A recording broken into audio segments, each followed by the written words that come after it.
organizar as finanças da sua empresa. É o assunto de hoje. São 9 dicas essenciais que vão te dar um up na gestão e no crescimento saudável do seu negócio. Fica aqui com a gente!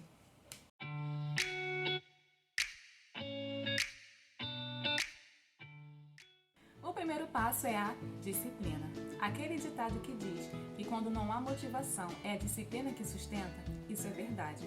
Porque como a gestão de finanças é uma parte mais administrativa, nós tendemos a procrastinar ou até mesmo delegar para as outras pessoas.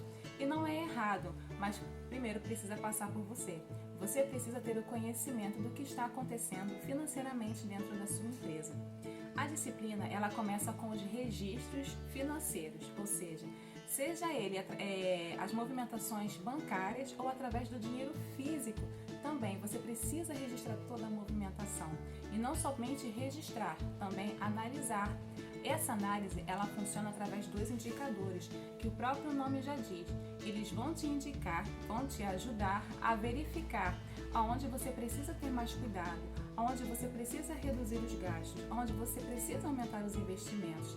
Então, esses indicadores, eles vão te dar uma direção para que você possa gerir melhor a sua empresa financeiramente. Segundo passo, nem tudo é seu. Bom, é muito fácil a gente confundir o nosso dinheiro com o dinheiro da nossa empresa.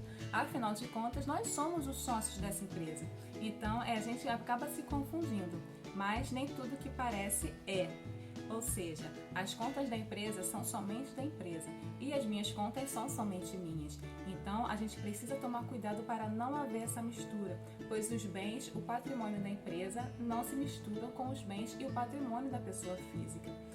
Uma regra muito simples que a gente pode adotar para poder facilitar essa separação é separar um valor mensal para a gente poder tirar para a nossa sobrevivência, para pagar nossas contas, sustentar nossa família e até mesmo ter um momento de lazer, um pequeno momento de lazer, né? A gente não pode exagerar.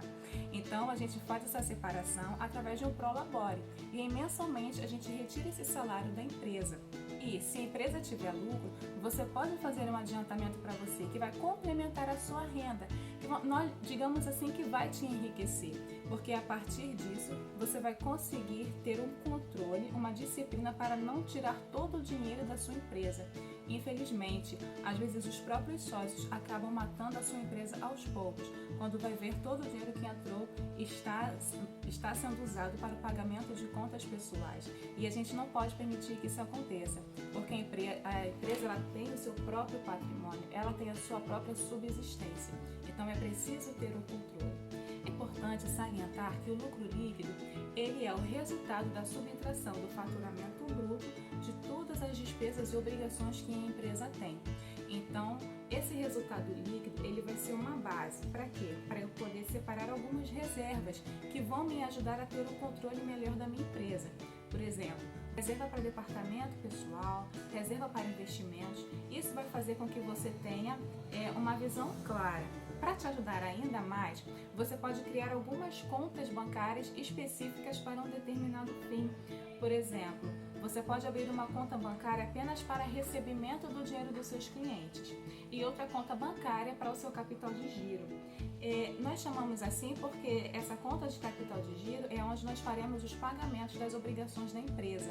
Então, vou pegar o dinheiro dessa conta de recebimentos e vou transferir para essa conta de capital de giros. E a partir dali eu vou fazendo o pagamento, esse capital vai girando.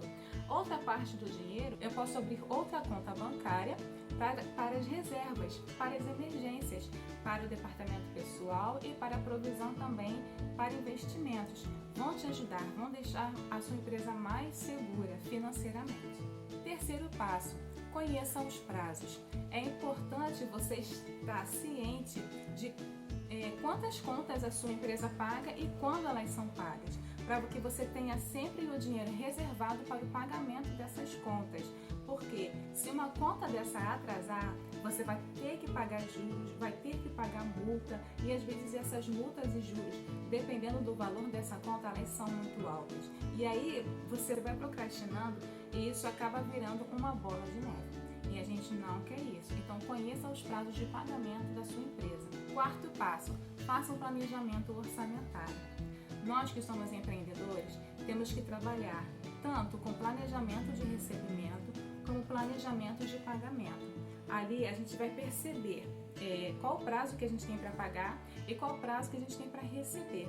Se o prazo que a gente tem para receber é muito longo e o prazo que a gente tem para pagar é muito curto, isso pode acabar prejudicando o nosso fluxo financeiro, o nosso capital de giro. Então a gente precisa avaliar onde é que está a desarmonia entre recebimento e pagamento e ajustar para que não tenha prejuízo, para que não prejudique o andamento da nossa empresa. Quinto passo, revise os seus fornecedores. É sempre bom a gente fazer uma revisão de quem está envolvido dentro da operação da nossa empresa. E os fornecedores não estão fora disso, porque a gente tem que avaliar o produto que a gente compra, que está diretamente ligado ao produto que a gente vende. Seja ele relacionado à matéria-prima ou seja ele relacionado a um produto acabado. Comprou para revender, não teve nenhum tipo de transformação ali. Então você precisa avaliar se esse custo-benefício desse fornecedor está valendo a pena, se o prazo que ele está te dando também é válido. Outro ponto em questão que também é relacionado a fornecedor é negociar os seus prazos. Esse é o sexto passo. Negociar os prazos de pagamento é importante justamente por conta do planejamento orçamentário, para que você avalie se o prazo de pagamento do seu fornecedor está muito curto e o prazo de recebimento do seu cliente está muito longo. Isso pode prejudicar a sua empresa, isso pode fazer a sua empresa ir à falência, por você não ter fluxo financeiro, dinheiro suficiente para arcar com as suas despesas. Aí entra a questão da reserva, porque se um cliente deixar de te pagar, se você tem uma reserva de emergência, você consegue pagar aquilo ali com folga.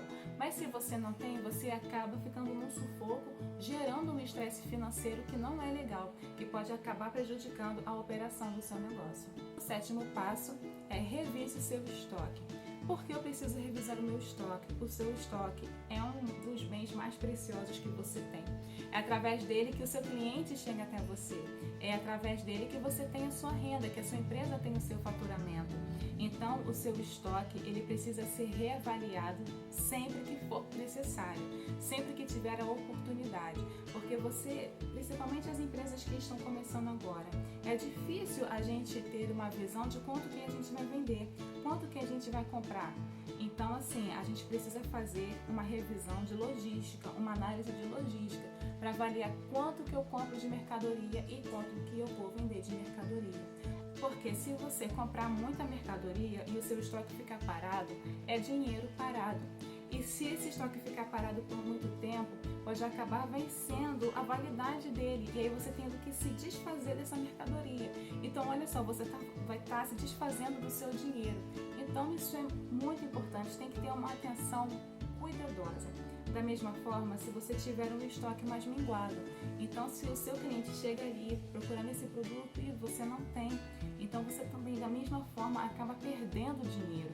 Então é preciso analisar o estoque com muita cautela, com muito cuidado. Oitavo passo, aprenda com seus erros. É claro que nessa caminhada, tanto na nossa vida pessoal quanto na nossa vida empreendedora, nós cometemos alguns erros. O mais importante é aprender com todos esses erros. Por quê? Conforme a empresa vai crescendo, novos desafios vão se apresentando diante de nós. Então, os erros eles vão crescendo. Então, os erros pequenos que nós cometemos, nós precisamos aprender ele e não cometer mais esses erros, para que a gente não fique prejudicado, senão a nossa empresa vai de água abaixo.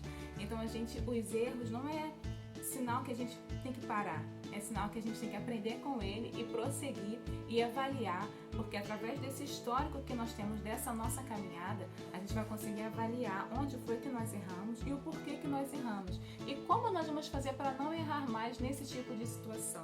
Isso é muito importante. Nono passo, conhecimento nunca é demais. O mundo está sempre se transformando, a tecnologia está sempre se desenvolvendo e nós temos que acompanhar. Então nós sempre temos que estudar como melhor gerenciar o nosso negócio, porque se nós ficamos estagnados, o mundo evolui e a gente fica parado. E foi o que aconteceu com a Kodak. Ela não se atualizou e infelizmente hoje ela não existe mais. Hoje nós temos as fotografias digitais, hoje o nosso celular tira foto. Então assim, se você não for se atualizando, você pode acabar perdendo o seu negócio. Então sempre estude, sempre se atualize. Não somente estudar, mas sempre colocar em prática tudo aquilo que você tem aprendido, principalmente em relação às finanças. Hoje está muito fácil o nosso acesso ao dinheiro. Quanto mais fácil e rápido nós temos acesso a ele, mais fácil e rápido nós gastamos ele. E aí, emocionalmente, a gente acaba gastando ele de uma forma que é imprudente. Então, se a gente tem essa facilidade de gastar o dinheiro, de comprar alguma coisa que às vezes não é necessária, o que a gente precisa fazer? Aí voltamos ao passo número 1, ter disciplina. Bom, espero que esse vídeo ele tenha te ajudado de alguma forma. Se você deseja mais vídeos como esse, você pode escrever aqui nos comentários sobre planejamento orçamentário, mais gestão de finanças. Vocês podem colocar aqui. O nosso link está aqui também na descrição desse vídeo. Se você quer entrar em contato conosco também, adquirir uma consultoria sobre gestão financeira, gestão orçamentária, nós estamos aqui. Nós da Simplifique estamos aqui para te ajudar. Fiquem com Deus.